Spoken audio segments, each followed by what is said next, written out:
দুদিন আমার মুখ দর্শন করেননি আমি মেয়ে বলে। বোনটার আবৃত্তি শুনে সত্যি মুগ্ধ হয়েছি। আপনিও শুনুন, শেয়ার করে অন্যকে শোনার সুযোগ করে দিন। ধন্যবাদ। আমি বিসমিল্লাহ মিশনের প্রাক্তন ছাত্রী তাহসিনা তাবাসসুম আবৃত্তি করছি কবি কেষ্টমণ্ডল রচিত কারণ আমি মেয়ে কবিতার সংকলিত লাইন। যেদিন আমি প্রথম আলো জেলে ধরাতে এলাম, এসেই জানলাম না, আলো নয়, কালো অন্ধকার নিয়েই জন্মেছি। কারণ আমি মেয়ে। আমি মেয়ে বলে মা তো ভয়ে সিটিয়েছিল বিছানার এক পাশে। বাবা দুদিন আমার মুখ দর্শন করেননি আমি মেয়ে বলে। ঠাম্মি মুখ দেখিয়ে পাড়ায় পাড়ায় বলে বেড়ালো, কি আর হবে, খরচের জোগাড় হয়েছে আবার। সতিকা ঘরে টিম টিম করে জ্বলা আলোয় শুধু মা আমাকে প্রাণ ভরে দেখে বলতো, কেন এলি তুই? শুধু শুধু আমার যন্ত্রণা বাড়াতে? জানিস না, ওরা ওরা ছেলে চাই, ছেলে। বংশের প্রতীক, আত্মমর্যাদার প্রতীক।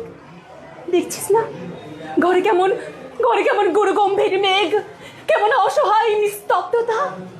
তোকে বড় হয়তো হতে দেবে, কিন্তু মানুষ হতে দেবে না। আমি মেয়ে বলে স্কুলের গণ্ডিতে শেষ হলো আমার জীবন। উচ্চশিক্ষা কি দরকার আমার, একদিন তো পরের ঘরে। কারণ আমি নিয়তির নিষ্ঠুর পরিহাসে ভাইয়ের থেকে বিতাড়িত বাবা একদিন মা বলে আশ্রয় নিল আমার আঁচল তলে।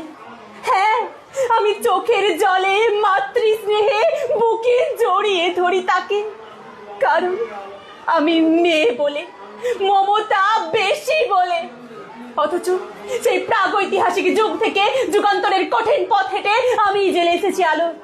আমার গর্ভ থেকেই জন্ম নিয়েছে লিঙ্কন, আমার গর্ভ থেকেই জন্ম নিয়েছে সুভাষচন্দ্র, আমার গর্ভ থেকেই জন্ম নিয়েছে আইনস্টাইন, রামমোহনেরা। অথচ বারবার আমাকেই পুড়ে মরে সতী হতে হয়েছে সতী দাহে। সতী করার বাসনাটা আজ হয়তো নেই, কিন্তু দহনটা আজও আছে, অন্যভাবে, অন্য রূপে। কিন্তু একদিন নারীর এই ঠোঁট রেঙে উঠবে রক্ত নিয়ে, অসামান্য পদভারে কেঁপে উঠবে ধরিত্রী, দারুণ জ্যোতিষ্পুঞ্জে উদ্ভাসিত হবে চারিদিক।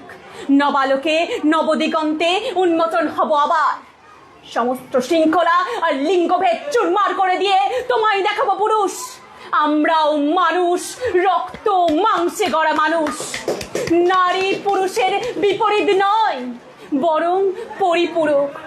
আমি ছাড়া তুমি অসম্পূর্ণ, এ জগৎ অসম্পূর্ণ, সম্পূর্ণ রূপে অসম্পূর্ণ। ধন্যবাদ।